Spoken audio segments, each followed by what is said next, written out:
আমাদের চট্টগ্রামের ঐতিহ্যবাহী জাতীয় মসজিদ জমিয়তুল ফালাহ ময়দানে 10 দিনব্যাপী সোহাদায়ে কারবালা মাহফিল অনুষ্ঠিত হচ্ছে। আজকে সেই মাহফিলের 10ম দিন। আল্লাহ পাক যদি তৌফিক দান করেন, আপনারা ইতোমধ্যে জানতে পেরেছেন আমরা দেশে এসে পৌঁছেছি।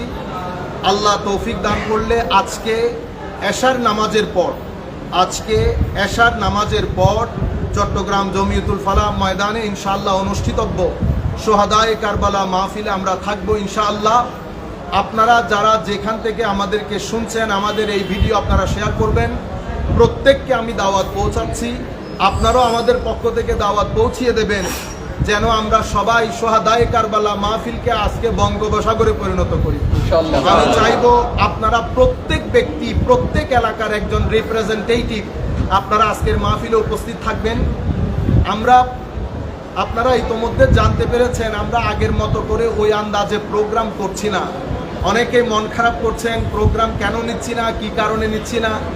আসলে আমাদের সময় একটা বড় ইস্যু।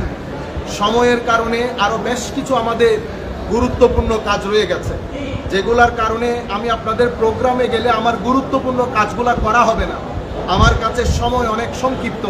সেই কারণে আপনাদের প্রতি অনুরোধ, আপনারা যারা এরাদা করেছেন আপনাদের এলাকার মাহফিলে নিয়ে যেতে, আমি চাইবো আপনারা আপনাদের এলাকার মাহফিল মনে করে আজকে জমিয়তুল ফালাহ ময়দানে সবাই আসবেন, তশরিফ আনবেন। বিশেষ করে চট্টগ্রামের বাইরে থেকে যারা আসতেছেন তাদের প্রতি অনুরোধ, আপনারা মাহফিলের পরে স্টেজের বাম দিকে আপনারা উপস্থিত থাকবেন, অপেক্ষা করবেন। মাহফিল সমাপ্ত হলে আমরা স্টেজের বাম দিকে আপনাদের সাথে অবশ্যই সাক্ষাৎ করব ইনশাআল্লাহ। সাক্ষাৎ না করে, বিশেষ করে চট্টগ্রামের বাইরে থেকে যারা আসছেন, আমি তাদেরকে অনুরোধ করব সাক্ষাৎ না করে আপনারা যাবেন না। আল্লাহ তৌফিক দান করলে, এবং আমাদের এখানে ছেলেপুলে সবাই শুনতেছে, তাদের সাথে দেখা হয়ে গেছে, তারা যেন আমাদের মাহফিলের পরে আমাদের চট্টগ্রামের স্থানীয় লোকজন যেন দেখা করতে আর না আসে। চট্টগ্রামের বাইরে যারা আসতেছেন তাদেরকে যেন সুযোগ করে দেয়, এবং ছেলেরও এখানে শুনতেছেন, ওনারা হিসাব করে দেখে শুনে বাইরের লোকদেরকে ব্যবস্থা করে দেবেন ইনশাআল্লাহ। সুতরাং মন খারাপের কোনো কিছু নাই। আল্লাহ তৌফিক দান করলে ভবিষ্যতে আরও কত ধরনের অনুষ্ঠান হবে, আপনাদের প্রোগ্রাম নিতে পারবো। কিন্তু আমাদের কিছু বইপত্রের কাজ থেকে যাওয়াতে আমি যদি আপনাদের প্রোগ্রামগুলো করা শুরু করি, আমার বইয়ের কাজগুলো করা হবে না। আমার কাছে এই মুহূর্তে বইয়ের কাজ সবচেয়ে গুরুত্বপূর্ণ। সেই কারণে আপনাদের প্রোগ্রামগুলো নিতে পারছি না, অন্য কোনো কারণ নাই। আপনারা গিলা শিকওয়া করবেন না।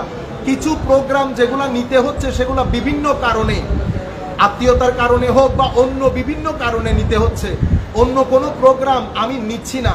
সুতরাং আপনারা, বিশেষ করে চট্টগ্রামের বাইরে, আমি আপনাদের প্রতি আন্তরিক মুবারকবাদ, ধন্যবাদ জানাচ্ছি। এটা আপনাদের মোহাব্বত, এটা আপনাদের প্রেম ভালোবাসা, আমার নবীর নজরে কারম, সাউলিয়া সালেহিনের নিসবতের ফসল। আমি আপনাদের প্রতি পূর্ণাঙ্গ শ্রদ্ধা আমার আছে, সম্মান আমার আছে, শুধুমাত্র পরিস্থিতির কারণে। আর এখন বেশ কিছু নিরাপত্তার বিষয়ও আছে। সব কিছু বিচার বিবেচনা করে সব জায়গায় যাওয়া সম্ভব হচ্ছে না। আজকে জমিয়তুল ফালাহ দেখা হবে, আর আজকে যারা দেখা হবে না বা আসতে পারছেন না, আগামীকালকে ইনশাআল্লাহ মাইজবান্ডার দরবার শরীফে আমরা 9টা 10টার মাঝখানে আমরা চেষ্টা করব আমাদের বক্তব্য শুরু করতে। আপনারা কালকে মাইজবান্ডার শরীফে দাওয়াত। যেহেতু আজকে জমিয়তুল ফালাহ ময়দান, এটা আল্লামা জালালউদ্দিন আল কাদরি রহমতুল্লাহ আলাইহি প্রতিষ্ঠিত, এবং আমাদের সুফি কাকা সুফি মিজানুর রহমান সাহেব, যার বদান্যতায় এই প্রোগ্রাম এখনো পর্যন্ত চলছে, তিনিও অসুস্থ। তার জন্য আপনারা সবাই দোয়া করবেন, এবং দোয়া করবেন কিয়ামত পর্যন্ত যেন আল্লাহ এই মাহফিলকে সালামত রাখে, এভাবে যেন এই মাহফিল অনুষ্ঠিত হয়। সবার প্রতি আবার দাওয়াত রেখে আমরা আমাদের এই সংক্ষিপ্ত মেসেজ শেষ করছি। আসসালামু আলাইকুম ওয়া রাহমাতুল্লাহ। আন্তরিক মোবারকবাদ এবং ধন্যবাদ জানাচ্ছি।